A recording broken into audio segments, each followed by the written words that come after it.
Hey guys, it's Fabien here, and I hope you checked out the tutorial yesterday that I did using the Mini i3 on how to sync in Premiere and stitch with AutoPano Video Pro. Today I'm going to use the same footage shot at the Grove in Los Angeles, and we're going to do a different workflow. We're going to bring the source clips in DaVinci Resolve, sharpen and grade the source clips, and then sync and stitch in AutoPano Video. I hope you enjoyed this tutorial, so let's dive into it now. So I'm going to take the same folder as yesterday's tutorial and select all of my clips and movie, and this time instead of syncing them in Premiere, I'm going to sync them in AutoPano, but I will go a faster route in terms of the colors. I'm going to use DaVinci Resolve, which is a free software from Blackmagic Design, and I'm going to drag my clips, my MOV, in the media pool right here, right click and create a timeline using the selected clips, press enter, and I'm basically going to grade it slightly, just like change the raw flat image into more of a Rec 709 look. No particular artistic lot or style to it. Let's open our timeline. I don't necessarily use the edit panel at this point of DaVinci, but I could. If you actually wanted to like trim, you could do it in DaVinci. But I go directly to the color, and here first I'm going to show my clips, my visible clips, and I'm going to select them all, right click, and add them into a current group. The current group in DaVinci is basically a way to grade all clips as a group. The only thing you need to change is under nodes, select clip and change this to group post clip. Let's first apply an auto color from DaVinci, which is basically going to, basically going to apply some type of curve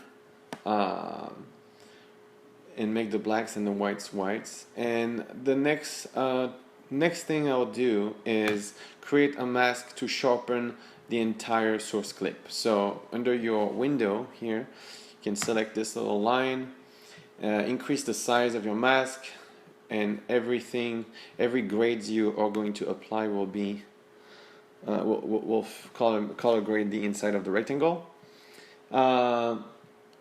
Alright, so I have my mask here. I can now apply some sharpening. So under this icon you have sharpen, blur, mist.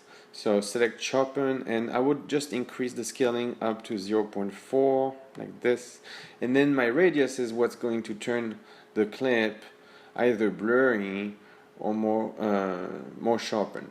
You can just zoom in using the pad, and I recommend sharpening between 0.5 and 0.45. So I'll just do 0.6 like this.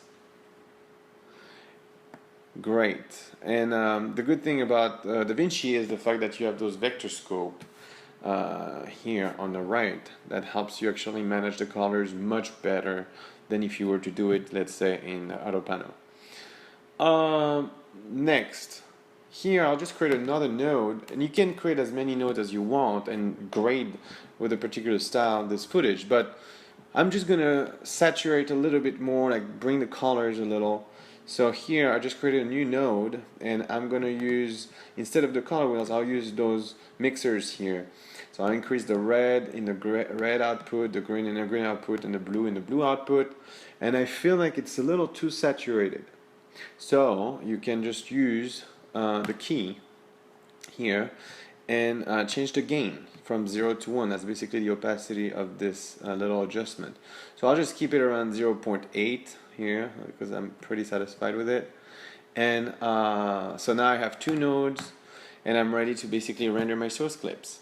So I'll go under my deliver section, and I will make sure to select my clips, individual source clips, keep the render at source resolution, and the little trick here is For some reason with AutoPano, I cannot sync my audio from ProRes files because some ProRes files are using the linear PCM codec, audio codec, and some AAC. I should be setting the audio codec AAC in the camera, but since I haven't, and this may happen to you too, DaVinci is great because you can just switch the audio codec at the time of rendering. So now you're going to be basically rendering using the source file name and rendering all your clips separately with a new audio codec already graded, ready to go.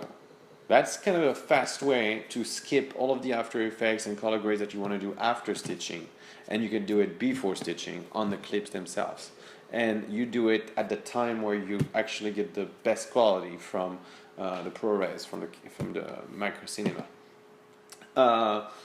Goes pretty fast to render, so let's just check out our folder. Alright, so now we have our clips which were rendered here, MOV. We're gonna drag them into AutoPano Video,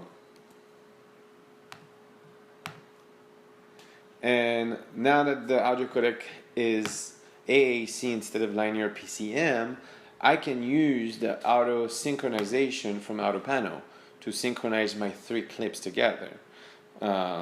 Click apply, and let's stitch it using the lens model that I suggested yesterday, 9mm. You can try 8, but 9 is good, and you may not have to use AutoPano Giga. You can basically render exactly as is. Let's just go a little further in the timeline. Make sure your render bar is all the way. Move your panel the way move the center where you want it to be, and perfect.